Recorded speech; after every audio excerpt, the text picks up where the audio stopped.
Maravilloso Señor y Padre Celestial, te pedimos que aquietes nuestro espíritu, que nos conectes, Señor, con tus verdades, con tu palabra, para poder tener nosotros paz, de que todo lo que estamos recibiendo viene de ti, Señor, de que todas las verdades, Padre, eternas vienen de ti. Te escogemos, Señor, a ti como nuestro modelo, como nuestro ejemplo, como nuestro espejo. Queremos, Padre, parecernos a ti en carácter, queremos parecernos a ti, Señor, en todas las áreas. Apelamos, Señor, a tu bondad para que tu luz venga a nuestra vida. En el nombre de Jesús, amén y amén. Así que bueno, ahí yo me acomodo para que no se me vea tanto el reflejo de los anteojos. Bien, mis amados, vamos a leer 2 de Samuel, capítulo 21, versículo 15, que lo habíamos dejado en el tintero. Vamos a leer un poquito el versículo. Dice por acá: volvieron los filisteos a hacer la guerra a Israel, y descendió David y sus siervos con él, y pelearon con los filisteos, y David se cansó. E Isbibenov, uno de los descendientes de los gigantes, cuya lanza pesaba 300 siclos de bronce, y quien estaba ceñido con una espada nueva, trató de matar a David. Otra segunda guerra hubo después en Gob contra los filisteos. Entonces Sibecai husatita mató a Saf, quien era uno de los descendientes de los gigantes. Hubo otra vez guerra en Gob contra los filisteos, en la cual Eanán, hijo de Jaregorim de Belén, mató a Goliat geteo, el asta de cuya lanza era como el rodillo de un telar. Después hubo una gran guerra en Gat, donde había un hombre de gran estatura, el cual tenía 12 dedos en las manos y 12 dedos en los pies, 24 por todos, y también eran descendientes de los gigantes. Este desafió a Israel y mató a Jonatán, hijo de Simea, hermano de David. Vea lo que le decía, yo le hablaba de estos gigantes, ¿se acordará? Este desafió a Israel y mató a Jonatán, hijo de Simea, hermano de David. Estos cuatro eran descendientes de los gigantes en Gat, los cuales cayeron por mano de David y por mano de sus siervos. Me parece súper interesante que al final del versículo diga que David los mató, aunque David no mató a ninguno de estos cuatro. Sin embargo, fue el linaje y la descendencia profética de David la que, a partir de su enfrentamiento con Goliat, desarrolló una habilidad, una destreza, y particularmente esta tenía que ver con la capacidad de matar gigantes. Esto me parece súper, no sé cómo decirlo, súper tremendo en el sentido profético, por causa de cómo una generación, en el caso de David como padre, podía heredarle un talento, una capacidad a los que vendrían después, pero no solo un talento, sino un valor, una gallardía, una fuerza mental para decir: los gigantes no van a volver a derrotar a nuestra nación. Y sobre todo pensando que antes de David, los gigantes lo que representaban era una plaga mortífera para Israel. Pero después de David, los gigantes se convierten en las víctimas de Israel. Nunca más los gigantes pudieron volver a derrotar a los hebreos como lo habían hecho en los días de Moisés, cuando iban a entrar a la tierra prometida. Y ese es uno de los grandes valores, como yo decía hace un momento, los grandes valores que tiene el hecho de que David haya aparecido en todo este escenario, y por qué Dios lo utiliza como un modelo para eliminar a esa simiente. Yo siempre me he preguntado, por ejemplo, ¿por qué siempre se habla de la descendencia de Abraham y la descendencia de David, pero no se habla de la descendencia de Moisés, por ejemplo? Creo que lo piensa. Nunca se utiliza en la palabra una remembranza de la descendencia de Moisés, pero sí de estos otros dos grandes personajes. Bueno, muy posiblemente tiene que ver con este tema que le hablo, que es un tema de fondo, que es un tema que podríamos decir hasta involucra la genética, que involucra la capacidad de heredar en otros el depósito de Dios en su vida, como lo logró Abraham, como lo logró David. Y aunque Moisés lo logra, Moisés al final termina siendo parte de una generación que no entra en la tierra prometida, que no tuvo la capacidad de ver a Dios por encima de esta adversidad. Leamos un poquito lo que dice el libro en la página 148. No está de más considerar que luego del paso de los años y las generaciones, a los gigantes se les dificultó el tema reproductivo. Ya me voy a referir a esto también. Aunado a que su salud probablemente no era la mejor. Al tener una genética corrupta, es difícil que pudieran sobrevivir muchos años. A manera de ejemplo, y esto, bueno, lo comento a nivel personal, nosotros hace unos años, con mi esposa, cuando nos casamos, ella quería tener perros. Mi esposa nunca, cuando estuvo en la casa de sus papás, la dejaron tener perros. Me imagino que es porque en la casa de mi esposa eran 7 niños, ¿verdad? Imagínense, ¿para qué perros si hay tantos niños? En el caso nuestro, nosotros pues sí habíamos tenido perros. Y cuando decidimos comprar un perro, ella me decía que ella quería tener un gran danés, que es el perro más grande que existe. Y bueno, nosotros en algún momento llegamos a tener hasta 4 perros gran danés. Y es una raza que, bueno, yo le recomiendo. Pero cuando nosotros estábamos investigando, yo nunca había tenido gran danés, yo había tenido otras razas. Y empezamos a investigar y nos damos cuenta que por el tamaño de la raza, el perro tiene muchísimos problemas físicos, muchísimos. Por ejemplo, un perro gran danés, lo más que le va a vivir a usted son 8 años. La mayoría de estos perros muere por enfermedades del corazón, muere por problemas de cáncer, muere también por torceduras en el estómago cuando están corriendo. Según lo que explican, como son tan grandes, después de comer, uno no los puede hacer moverse, porque se les tuerce el estómago, inmediatamente mueren. Entonces son perros que son muy lindos, un carácter muy bonito y todo, y obviamente muy grandes, pero tienen ese problema genético por el tamaño que tienen. Entonces, de alguna manera yo trazo un paralelo y creo que es completamente válido al entender que el perro gran danés es el resultado de un montón de manipulación genética. Aún el perro doméstico dicen que es la especie animal más manipulada genéticamente. Y en este caso, el gran danés ha sufrido muchas manipulaciones genéticas, algo parecido a lo que sucedía con los gigantes, era manipulación genética. Y por no ser especies, digámoslo, naturales, terminan teniendo problemas físicos, problemas del corazón, problemas para caminar, problemas en los huesos. Y es muy probable que esto, además de lo que estamos hablando profética y espiritualmente, haya ayudado a que la genética de los gigantes hoy no se haya preservado, que hoy no hayan gigantes en la tierra. Esta es una explicación que algunos dirán, bueno, tal vez nunca existieron, ¿verdad? No va a faltar el que diga eso.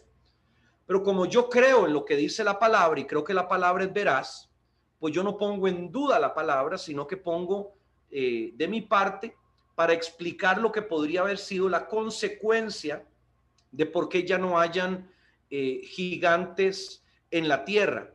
Aún, por ejemplo, le digo cosas más interesantes. A mí me gustan los animales y alguna vez me di a investigar de estas cosas, de los perros. Y hay otra raza de perro que tiene una particularidad.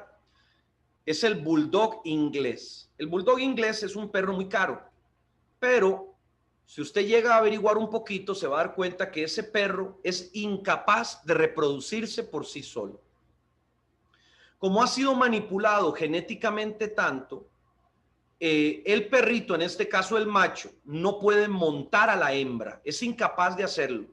Usted ha visto los bulldogs que son como unas bolitas ahí, ¿verdad? Como unos bodoques, ¿verdad? Casi que son como una cajita de cartón.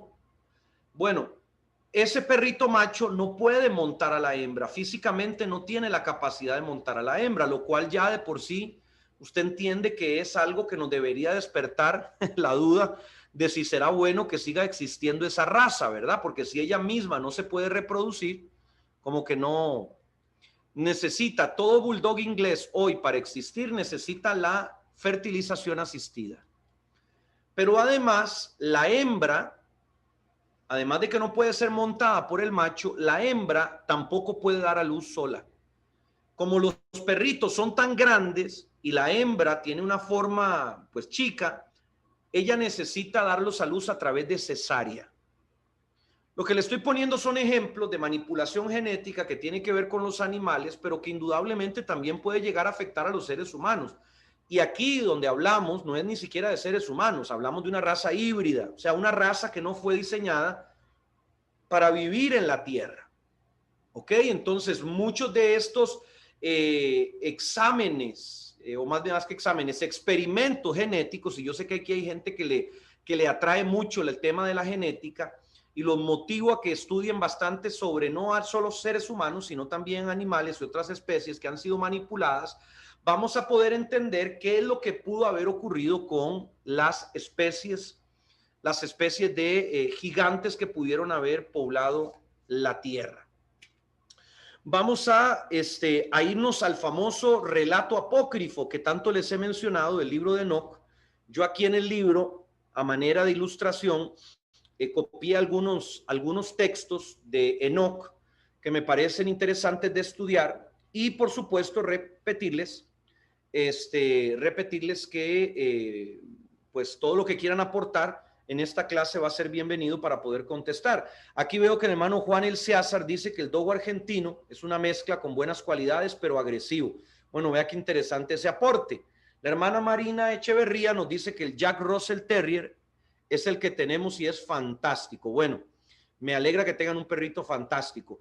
Tristemente, todos los perros de raza hoy tienen algún tipo de problema genético, ¿verdad? Por lo que sería ¿cómo se llama esto? La endogamia. Por la endogamia llegan a tener muchos problemas genéticos.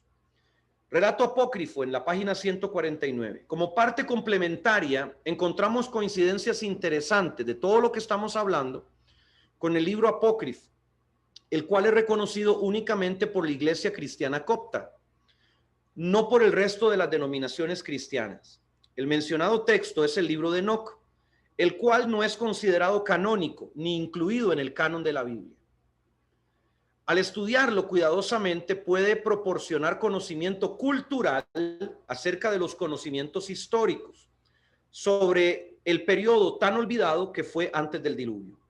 A pesar de que la tradición señala que fue escrito por el bisabuelo de Noé, es claro y contundente que este texto no puede ser considerado como inspirado por Dios, ya que existen dudas sobre su autoría, tiempo en el que fue escrito y las posteriores ediciones que pudo haber experimentado. O sea, le estoy haciendo todas las prevenciones para que usted no se escandalice cuando empiece a leer el libro de Enoc, porque ya me conozco algunos. En el Nuevo Testamento se plantean referencias que demuestran que los judíos y los primeros cristianos tenían conocimiento de su existencia.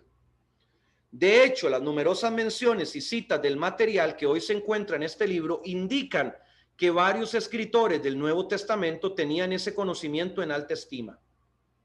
A continuación, un extracto de ese material. O sea, lo que acabo de explicar es que en la Biblia se menciona del libro de Enoc. ¿Cuál es el problema? ¿Por qué no es considerado canónico el libro de Enoc? Porque no tenemos garantía, número uno, de quién lo escribió, o sea, que realmente sea el libro de Enoc, y de las ediciones que pudo haber experimentado. Vamos a decir, esta lectura es una moneda en el aire.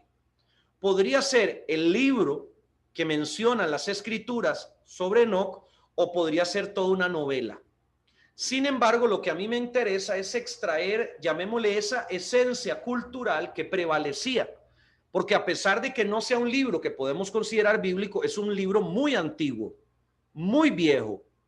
Entonces podríamos llegar a pensar que, aunque no podemos garantizar su divinidad, sí pudo haber influenciado en mayor o menor medida la vida de los cristianos antiguos, creyendo que era válido porque era un libro antiguo. Espero haberme dado a entender con lo que acabo de decir. Vamos a leer un poco del libro de Enoc para ayudarnos a entender qué pensaban las personas de aquellos tiempos. Así sucedió que cuando en aquellos días se multiplicaron los hijos de los hombres y les nacieron hijas hermosas y bonitas, y los vigilantes, en el libro de Enoc, a estos ángeles caídos se les llama vigilantes. hijos del cielo las vieron y las desearon y se dijeron unos a otros, vayamos y escojamos mujeres de entre las hijas de los hombres y engendremos hijos. Aquí hay algo también interesante a nivel biológico. Es que este tema de la genética es súper interesante. Y yo no soy un experto, aquí habrán expertos mucho mejores que yo y tal vez nos dirían cosas más interesantes. Aún si quieren agregar algo, algún experto que haya aquí o que haya estudiado bastante lo puede hacer. Pero, por ejemplo, cuando usted analiza el tema genético en cuanto a lo que es la atracción física entre seres humanos, por ejemplo, y si yo pensara en el ideal de la figura femenina, tendríamos que hablar de ciertas características. Por ejemplo, están los famosos 90, 60, 90, ¿verdad? Esas medidas que tiene la famosa Barbie, pero que son prácticamente imposibles de lograr en una mujer normal. Pero básicamente lo que dicen los 90, 60, 90 es una mujer de pechos grandes, de cintura angosta y de caderas anchas, ¿verdad? Lo que diríamos una guitarra. Y a pesar de que es una figura que prácticamente es inalcanzable humanamente, ¿verdad? Casi que sería solo lograrla a través de una cirugía. A mí no me interesa tanto las medidas, sino la esencia del concepto de la guitarra en la mujer. Y a nivel genético, vea qué interesante, se ha descubierto que esas medidas, obviamente no en esa dimensión, 90, 60, 90, sino esa figura de la cintura angosta y de las caderas anchas, está relacionado con, número uno, la fertilidad de la mujer y número dos, con la capacidad que la mujer tiene para dar a luz sin ningún problema.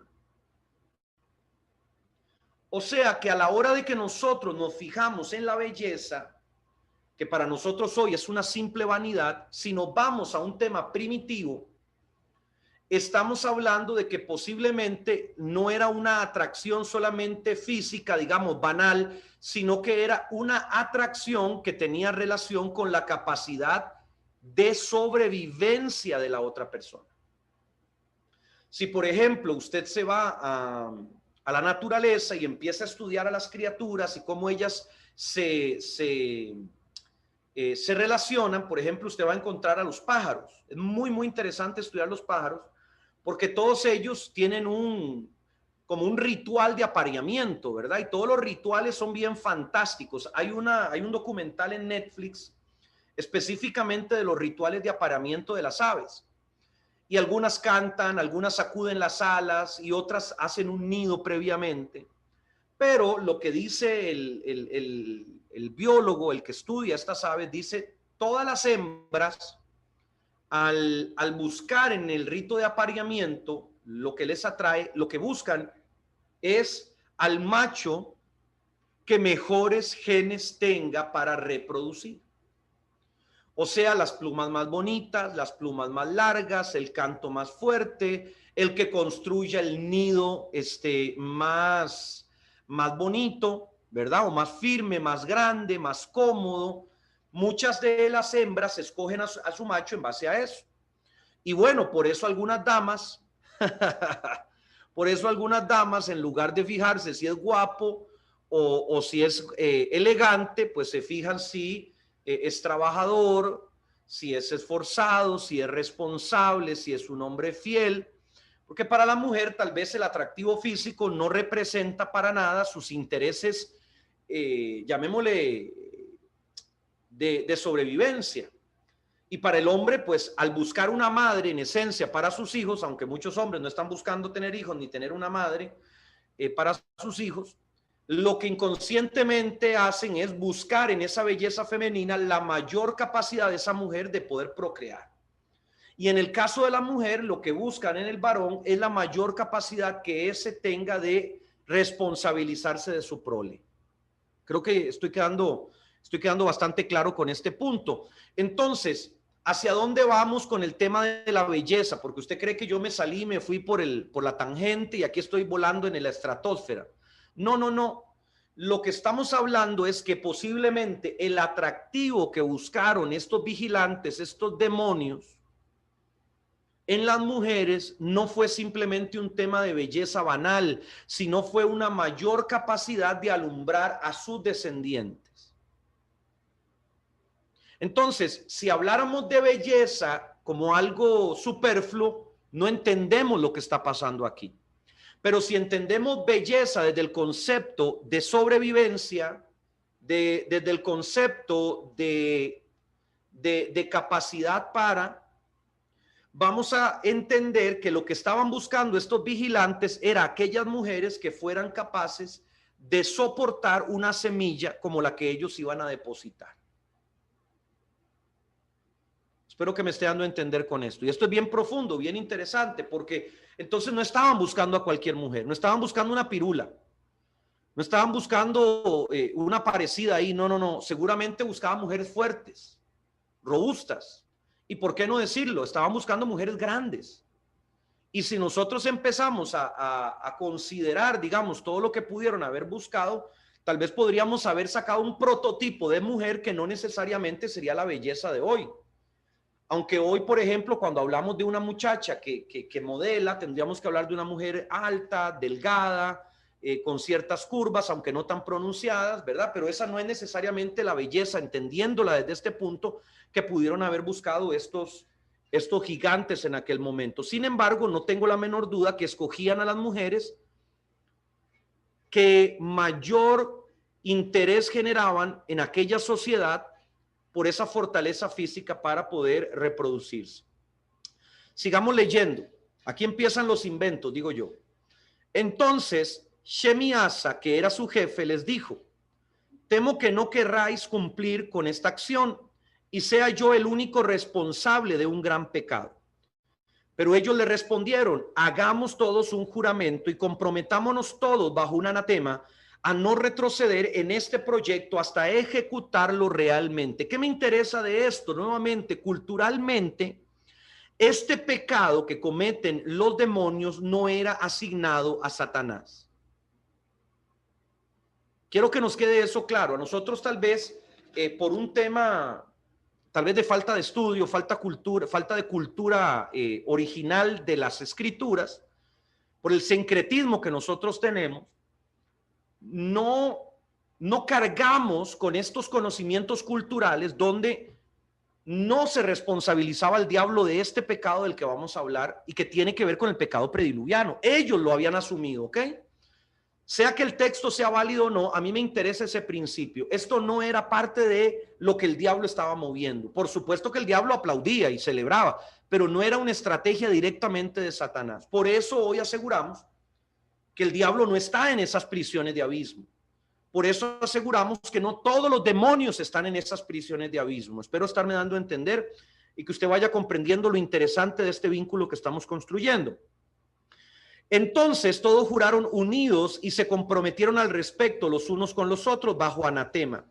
Y eran en total 200, de los cuales descendieron sobre la cima del monte que llamaron Hermón, porque sobre él habían jurado y se habían comprometido mutuamente bajo anatema. Estos son los nombres de sus jefes. Aquí empiezan los inventos diabólicos. Shemiasa, quien era el principal, y en orden con relación a él, Artacof, Ramael, Cocael, Ramael, Daniel, Sequel, Bareel, Asael, Armoni, Matrael, Enael, Satoel, Shamiel, Saraiel, Tumiel, Turiel, Yomiel y Yedaiel. Estos son los jefes de decena. Todos y sus jefes tomaron para sí mujeres y cada uno escogió entre todas y comenzaron a entrar en ellas. Vea que aquí me interesa otra cosa. Ese concepto de entrar en ellas. Obviamente creo que aquí no hace falta que yo explique lo que representa una relación sexual. Aquí todos somos adultos y si no son mayores de edad, la gran mayoría, pues estoy seguro que ya le habrán explicado en su colegio qué es una relación sexual. Pero vean ustedes lo que yo les explicaba con relación a aquellos demonios del Gadareno que se atemorizaron cuando Jesús los estaba echando fuera y le dijeron: no nos envíes al abismo. ¿Se acuerdan que les hablé de eso en la clase anterior y les decía por qué ellos tenían ese temor? ¿En dónde se estaba fundando ese temor? Bueno, en que su comportamiento de entrar en el cuerpo humano tenía una relación muy semejante con lo que habían practicado estos demonios.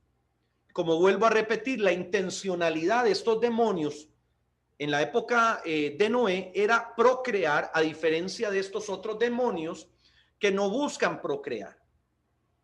A nosotros nos parece tal vez una cosa menor, pero en realidad no es menor.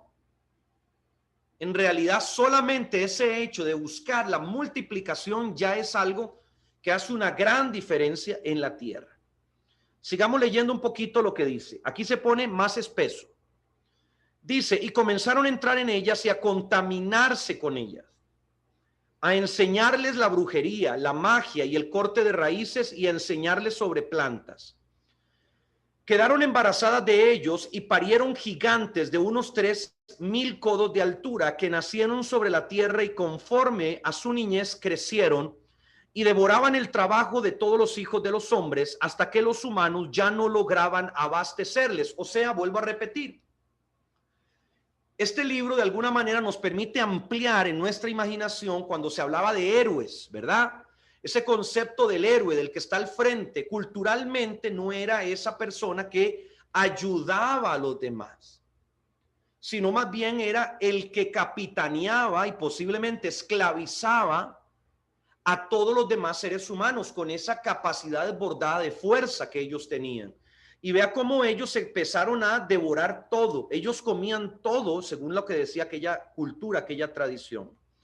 Sigamos leyendo un poco. Dice, entonces los gigantes se volvieron contra los humanos para matarlos y devorarlos.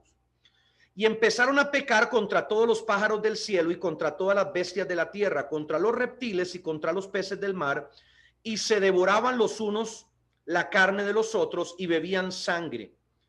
Entonces la tierra acusó a los impíos por todo lo que se había hecho en ella. Aquí, mis amados, hay un tema bien profundo que evidentemente no es nuestro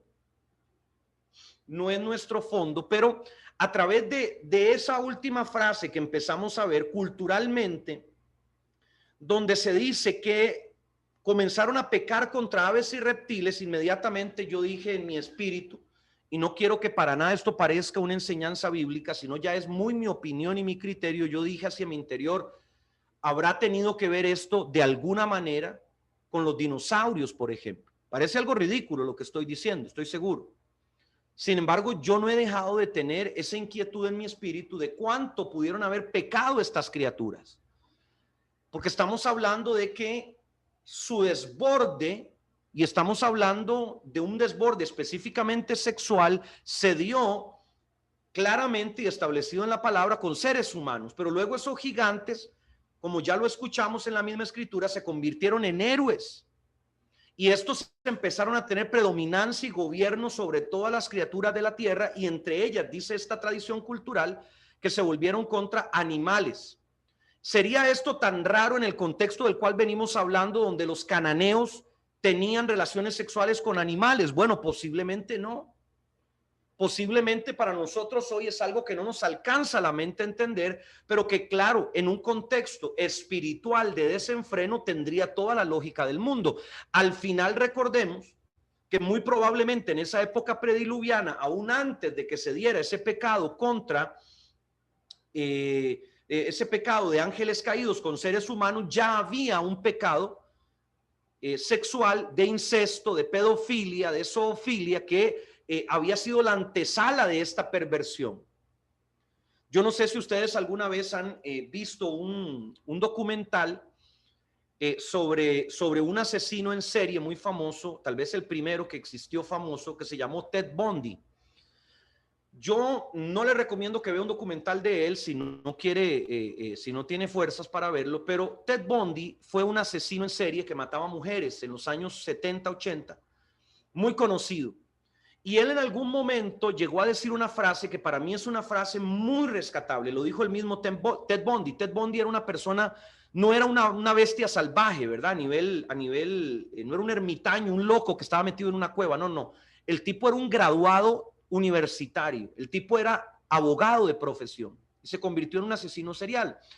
Pero él llegaba y decía, cómo todos los asesinos seriales que él había conocido en la cárcel habían tenido en algún momento de su vida un problema o una adicción a la pornografía.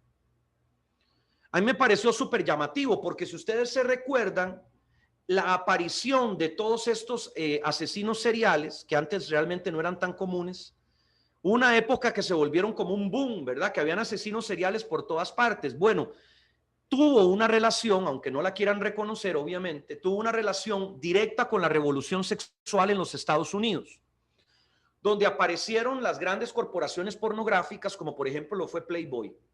Entonces, muchos hombres que no tenían contacto con la figura de mujeres desnudas empezaron a tener un contacto a través de revistas, a través de imágenes, y empezaron, llamémoslo así, a sobreexcitar su imaginación. Obviamente no podemos decir que todo el que mira pornografía termina siendo un asesino serial. Yo no he dicho eso, por favor. Pero sí puedo decir categóricamente que toda persona que tiene un problema en esta área, o sea, de abuso, de violación, ha tenido una adicción a la pornografía. Espero que me entienda la diferencia de lo que estoy planteando, ¿verdad? Y que no diga algo que yo no dije después. De todas maneras quedó grabado.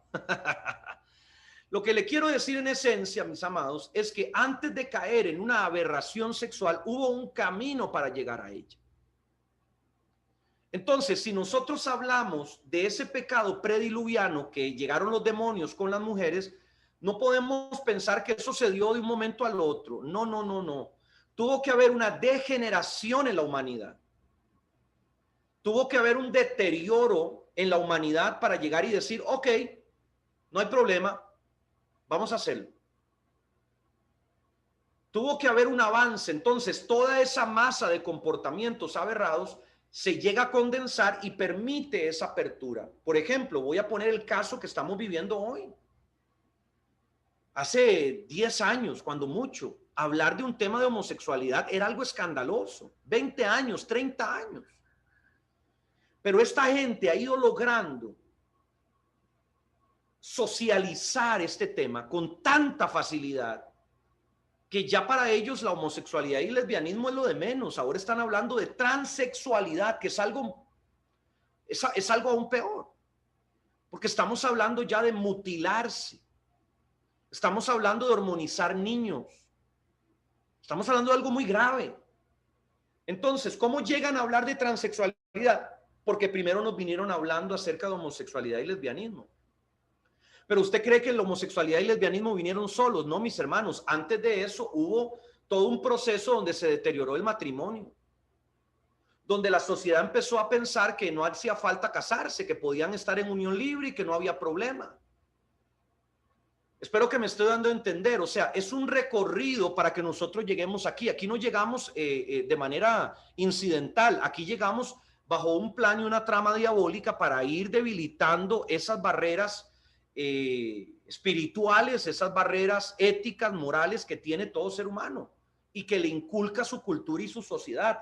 Entonces, más allá de tratar de defender mi punto, simplemente estoy abriendo un escenario de algo que no tiene ninguna relevancia para nuestra fe, pero que me parece sumamente interesante porque es un vestigio de explicación de todas estas figuras antiguas, ¿verdad? Como digo, los dinosaurios, que en su gran mayoría, curiosamente, eran reptiles, y los que no eran reptiles tenían relación con las aves. Vamos a decir, los dinosaurios como tal no eran mamíferos. Y ahí se la voy a dejar para que no pueda dormir esta noche. Sigo leyendo en la página 151. Y Asael enseñó a los hombres a fabricar espadas de hierro y corazas de cobre y les mostró cómo se extrae y se trabaja el oro para dejarlo listo, y en lo que respecta a la plata, a repujarla para brazaletes y otros adornos. A las mujeres les enseñó sobre el antimonio, el maquillaje de los ojos, las piedras preciosas y las tinturas. Hay hermanas que no van a querer esta lectura, pero bueno, no importa. Y entonces creció mucho la impiedad y ellos tomaron los caminos equivocados y llegaron a corromperse en todas las formas. Ok, aquí me interesa para temas nuestros de guerra espiritual, me interesa entender cómo culturalmente ellos habían conceptualizado que esas habilidades, esos talentos, para poder desarrollar armas, y posiblemente luego se construyeron en alhajas también, y luego se construyeron edificios también, y cómo se construyeron grandes torres, y cómo se construyeron pirámides, y cómo se construyeron X y Y cosa, fue a través de la inspiración diabólica. Y creo que esto nos queda a nosotros en evidencia. Por ejemplo, yo ponía el caso de las pirámides, de cómo encontramos pirámides aquí en Centroamérica, en el Imperio Maya, y encontramos otras pirámides allá en Egipto. ¿Cómo puede ser posible que se construyan cosas tan semejantes a un lugar tan distante uno del otro? A través de la inspiración diabólica. Pero así vamos a encontrar un montón de elementos que se repiten y se repiten y se repiten en nuestras sociedades. Y cosas que están a distancias enormes, pero que se asemejan. Por ejemplo, la representación de los famosos obeliscos. La representación del obelisco es una representación fálica, es la representación de un órgano masculino que de alguna manera tiene una relación sexual, y esto vuelve nuevamente a caer en lo mismo del mestizaje de demonios con los seres humanos. Estos obeliscos, creo que sí es la palabra, las que son como alargadas, ¿verdad? Que son como torres nada más. Me parece que en Buenos Aires hay un obelisco muy famoso. Y en esos contextos nosotros vemos que esas representaciones tienen que ver con ese vínculo de lo terrenal con lo espiritual, ¿verdad? Entonces, y cómo ese vínculo no se da a través de una adoración o una alianza firmada, sino que es un vínculo sexual. Súper interesante también cómo se mueve en esa parte esto que estamos viendo. Termino ya de leer porque tampoco es mucho. Dice por acá: Shemiasa enseñó encantamientos y a cortar raíces, Hermoni a romper hechizos, brujería, magia y habilidades afines, Baraquel los signos de los rayos, Cocabel los presagios de las estrellas, Sequel los de los relámpagos, él enseñó los significados, Artakov enseñó señales de la tierra, Shamsi en los presagios del sol, y Sahariel los de la luna, y todos comenzaron a revelar secretos a sus esposas. Como parte de los hombres estaban siendo aniquilados, su grito subía hasta el cielo. Y bueno, ahí usted puede leer el libro si quiere o no, al final no va a cambiar nada lo que dice la palabra. Sin embargo, como vuelvo a insistir ya por última vez sobre este punto, creo que resulta bien interesante por causa de cómo aquella cultura prediluviana interpretaba que esos conocimientos, vea que hasta mete el tema de la astronomía, mete el tema posiblemente hasta de la navegación, cómo ellos logran entender el norte, el sur, el este y el oeste, cómo ellos también desarrollan, por decirlo de alguna forma, brujería avanzada, brujería con sacrificios, brujería con encantamientos, todo eso emanaba directamente del mismo demonio. Entonces, a mí me queda la claridad de que aquellas sociedades, por supuesto, al no haber tanto razonamiento, aquellas sociedades interpretan lo que no tiene una explicación terrenal con la intervención demoníaca. Aún, por ejemplo, cuando nosotros pensamos en el tipo de sacrificios que demandaban las culturas antiguas, al hablar de doncellas, al hablar de niños, al hablar de primogénitos.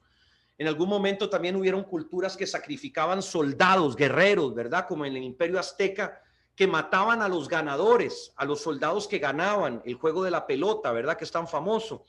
Entonces, todos esos conceptos de quién debe morir, pues obviamente son por revelación diabólica, por revelación satánica, y así se va construyendo ese vínculo entre las tinieblas y lo terrenal. Y luego en el libro también hay un capítulo que no voy a tocar ahorita, que tiene que ver con los gigantes en América, que creo que lo mencioné en algún momento, de Pie Grande, del Yeti, de los Patagones en Argentina, y así posiblemente vamos a encontrar esas alegorías en diferentes pasajes de la cultura humana.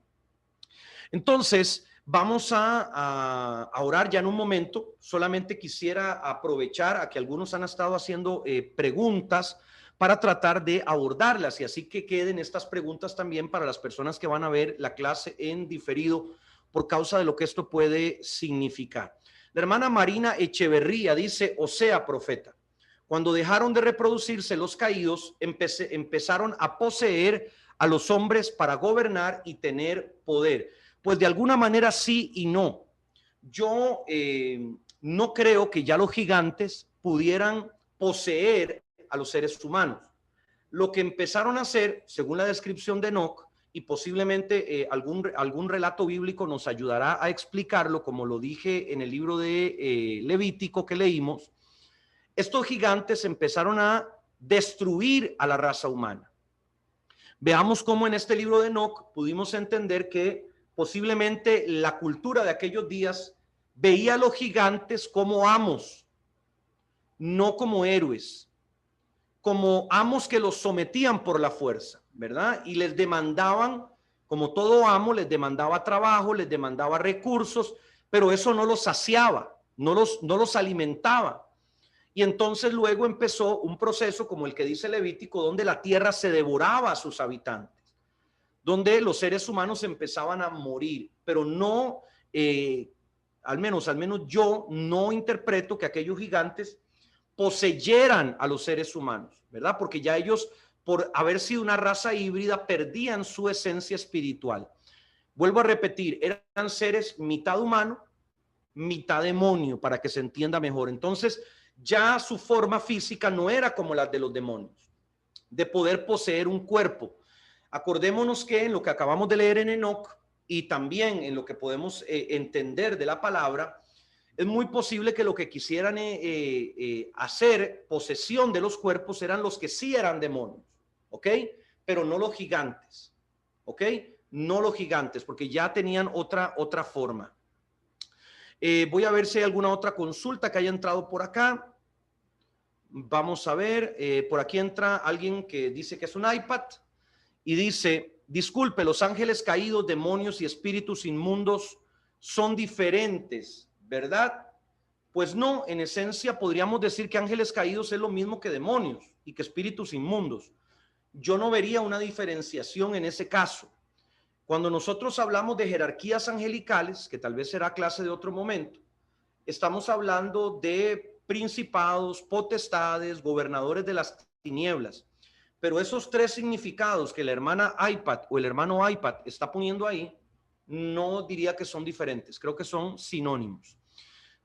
La hermana Nadine Maxwell nos dice, ahora entiendo el tema de ciertas estatuas y construcciones exageradamente grandes. Muy bien, tiene toda la lógica, claro que sí. Y detalladas con un trasfondo espiritual para influenciar ciertos lugares específicos. Aquí dice, gracias profeta por aclararlo. Con mucho gusto. La hermana Vero Hernández dice, profeta, el in vitro en seres humanos que tienen problemas de infertilidad o la congelación de óvulos para conservar la fertilidad, ¿es bueno o es malo? Bueno, mi hermana Vero, más que yo decirle si es bueno o es malo, no creo que yo tenga ninguna autoridad para determinar eso. Creo que el que nos puede iluminar es el Espíritu Santo. Sin embargo, yo sí le puedo decir mi opinión. Yo conozco el método de la fertilización in vitro. Y cualquiera que conoce el método de fertilización in vitro sabe que es inviable a la hora de hacer el procedimiento médico que todos los óvulos fertilizados sean introducidos en el vientre materno. O sea, una cosa es la teoría y otra cosa es la práctica. Y esto nos podrá decir algún médico que tenga mucho más conocimiento que yo, pero yo sí he estudiado el tema. Cuando usted va donde un médico que le va a practicar una fertilización in vitro, el médico le va a decir, vea, si yo solo tomo un óvulo y lo fertilizo, las probabilidades de que ese óvulo tenga éxito son bajas. Y por lo tanto, usted podría perder todo su dinero. O sea, es un procedimiento muy costoso para algo que podría fallar y podría no fallar. Entonces, ¿qué le dice el médico? Yo le voy a sacar a usted 10 óvulos. Y a los 10 óvulos yo los voy a fertilizar. A partir del momento en que un óvulo es fertilizado, desde mi concepción ya hay vida. Esos 10 óvulos son puestos bajo examen, bajo una lupa, inmediatamente empiezan a analizar su evolución. A partir de ahí, el médico analiza cuál es el óvulo fertilizado, ya estamos hablando, vuelvo a repetir, de vida, que más ha evolucionado, que mejor ha evolucionado, y ese es el óvulo que implanta en el vientre materno. En algunas ocasiones, y es muy común realmente, cuando la gente se hace fertilización in vitro, decide hacérsela con 2 y 3. Y ahí es donde a veces nacen gemelos y trillizos de una fertilización in vitro, porque como el procedimiento es tan costoso, no es tan fácil hacérselo varias veces en la vida y prefieren hacérselas de una sola vez. Aunque ustedes no crean, mis amados, esto se resume simple y llanamente a un tema de dinero. Mi gran problema o mi gran cuestionamiento es qué sucede con esos óvulos fertilizados que no son implantados en el vientre materno. Esos óvulos fertilizados son congelados hasta que esa familia, esa madre quiera volverlos a utilizar. Y si no se utilizan, mis amados, son desechados. Por lo tanto, esa manipulación de la vida humana desde mi punto de vista ético cristiano es improcedente. Sé que no es algo fácil de decir, pero como a mí me gusta decir las cosas como mejor puedo, pues ya se lo dije.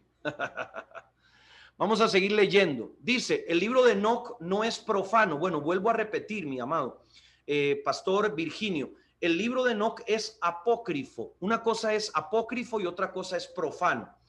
Si habláramos de un libro profano, estaríamos hablando de un libro que fue escrito por, por personas que tienen malas intenciones.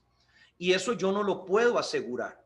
Como yo lo menciono aquí en el libro de Enoc es considerado canónico por la iglesia cristiana copta.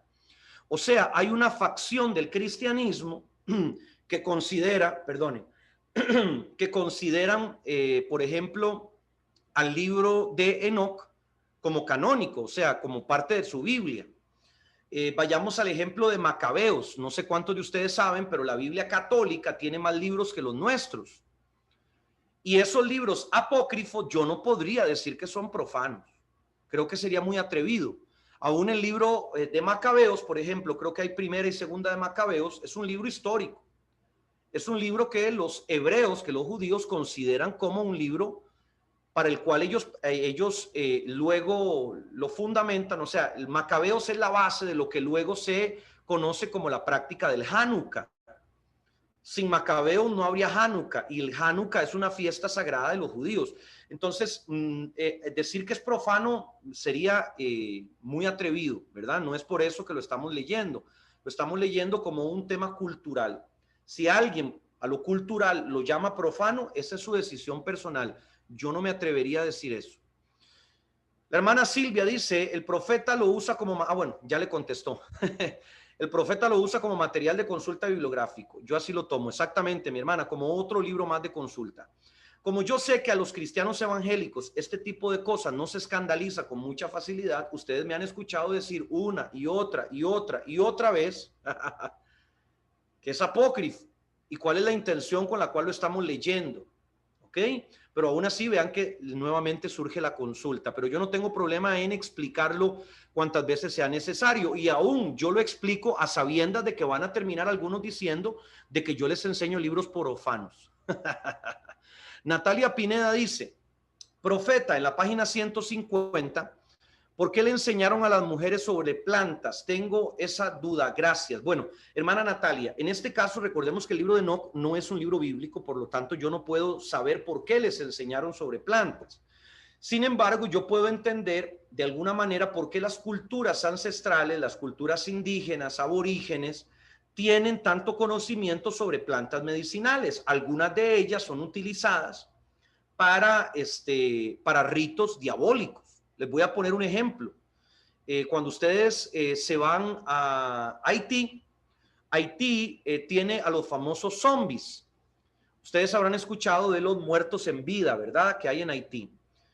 Según el rito diabólico haitiano, los sacerdotes vudú pueden hacer que una persona muerta se levante y regrese a la vida. Eso es un zombie. Y esto no es nada raro. Esto usted lo puede estudiar en Google ahí y ponga zombies Haití y ahí le va a salir un montón de información. Y resulta que después de muchas investigaciones se dieron cuenta que los zombies son reales. Les voy a explicar por qué. Los sacerdotes vudú descubrieron que hay un pez, el pez globo, que tiene una toxina. Esa toxina produce un paro neurológico en las personas que la consumen. El paro neurológico básicamente lo que logra es que usted pierda todas sus capacidades, digamos, de reacción neurológicas. Sin embargo, usted siga viviendo. Entonces descubrieron que, por ejemplo, estos sacerdotes vudú, obviamente no tenemos la menor idea de cómo lo descubrieron. Yo le puedo decir que lo descubrieron a través de revelaciones diabólicas, pero la gente no sabe cómo lo descubrieron. Tomaron el pez globo, le sacaron la toxina, se la metieron a alguien en la comida, la persona parece que se muere, aunque realmente no está muerta, la entierran y luego llega el sacerdote vudú que sabe que lo envenenó con esa toxina que luego le va a permitir volverlo a levantar después de unos días. La persona sigue viva y entonces por eso dicen que es un zombie. Sigue respirando, sigue vivo, aunque algunas personas creían que estaba muerto. Entonces, pongo este ejemplo para entender que quizás muchas de las cosas que practican los chamanes, los brujos, los hechiceros, los sacerdotes vudú, no son cosas que ellos descubrieron por experimento, sino que el demonio se las revela y se las revela derivadas de la naturaleza, ¿verdad? Entonces, cambiemos la toxina del pez globo y pongamos, no sé, una planta envenenada, o cambiemos la planta envenenada por algún tipo de hongo alucinógeno, cambiemos el hongo alucinógeno por algún tipo de hierba, como la marihuana, como la coca, ¿verdad? Y de ahí usted mismo va a encontrar que muchos de ellos fueron descubriendo todas estas plantas y las empezaron a involucrar en sus rituales. Esto también es un tema bien profundo y qué bueno esa pregunta, porque en realidad, aunque no tiene que ver directamente con lo que estamos aprendiendo, sí, a mí me queda bastante claro que en aquella cultura se entendía que esas revelaciones sobrenaturales venían directamente de demonios. La hermana Clarena Osorio dice: profeta Pablo, ahora entiendo la visión que tuve donde vi seres encarcelados, cada uno en una celda, encadenados y con grilletes, y escuché a uno decirle a otro que ellos estaban esperando la orden para salir de allí. Bueno, hermana Clarena, esa visión, como usted la está retratando, es exactamente lo que se espera que ocurra en los días finales, cuando estos demonios sean liberados nuevamente y traigan este nivel de maldad a la tierra y por lo tanto nuevamente desaten el juicio de Dios. Vamos a ver por acá, la hermana Victoria Salazar dice que envió una pregunta arriba. Perdóneme, mi amada, pero no la puedo leer ahorita. Se me hace más fácil leer aquí en orden. Si me la puede buscar y reenviar, se lo agradezco. El hermano John Suárez dice: en una posesión en la actualidad el demonio pedía sangre y tenía afectadas varias personas de una misma familia. ¿Podríamos deducir que son ángeles caídos que han hecho sacrificios de sangre a través de generaciones pasadas? Pues sí, claro que sí, pastor. Indudablemente una de las formas legales en que los demonios toman posesión de la vida de personas es a través de pactos ancestrales. Muchos de nosotros, bueno, gracias a Dios en mi caso no, pero muchos de nosotros pudimos haber sido víctimas de algún tipo de consagración, ¿verdad? Diabólica, consagración a algún tipo de sacerdocio pagano, y eso provoca que las puertas espirituales se abran. Esto es tremendo cuando uno lo entiende como papá. La autoridad que tenemos en el mundo espiritual es increíble. Creo yo que nunca vamos a encontrar un vínculo tan estrecho espiritualmente como el que se establece entre padres e hijos. Porque nosotros a nuestros hijos no solamente les heredamos la nariz, el color de los ojos, las orejas, les heredamos un paquete espiritual sobre sus vidas. Y también nosotros nos convertimos de alguna manera en los constructores de ese diseño profético de Dios en ellos. Entonces, por supuesto, el diablo lo sabe y lo usa para mal. Él utiliza padres, él utiliza madres que no conocen de estas cosas o las conocen y las pervierten en sus hijos. Hablar de estas cosas, de consagración a alguien para servir a un demonio o por servir a un santo o servir a un espíritu, yo no me las imaginaría, ¿verdad? Me parece que sería una cosa terrible. Pero mis amados, ¿de dónde viene la tradición de ponerle, por ejemplo, el nombre de los padres a los hijos? Y a veces ustedes y yo sabemos que no son padres e hijos, que sería bueno, digamos, sería bonito. A veces se le pone el nombre de un muerto, como una manera de honrar a ese muerto, y nos parece algo normal. Y yo no quiero que usted se sienta mal si le pusieron el nombre de su tatarabuelo, ¿verdad? Pero a veces hay cosas espirituales de por medio. El famoso santoral, ¿verdad? Pongámosle el nombre del santo que nació ese día. Eso es delicado, ¿verdad? Al final yo creo que el nombre no es tan relevante, sino la intención con la cual es puesto el nombre. Hay gente que llega al extremo de decir, me voy a ir a cambiar mi nombre al registro civil porque yo no quiero tener este nombre. Hay gente que llega a eso, yo no voy a criticarlo, ¿verdad? Cada quien sabe en qué nivel se encuentra de necesidad. Sin embargo, hay nombres que, caray, yo creo que no son muy proféticos. Y cada uno decidirá. Yo por eso escogí ponerle nombres proféticos a mis hijos. Yo estoy seguro, ¿verdad?, que no va a faltar el gracioso que diga, es que usted le puso toda la Biblia a sus hijos de nombre. Pues sí, ¿qué nombre quería que le pusiera? ¿De un futbolista, de un artista? No, nombre profético, ahí está, ¿verdad? Así que no se atreva a hacerme esa broma. Dice por acá, los ángeles no tenían sexo, como iban a procrear con las mujeres. Aquí lo pone la hermana Victoria. Bueno, hermana Victoria, no sé si nos perdimos la clase anterior, ¿verdad? Pero yo abundantemente en la clase anterior estuve explicando un principio de lo que pudo haberse dado ahí, y sería bueno repasar, a repasar un poco eso.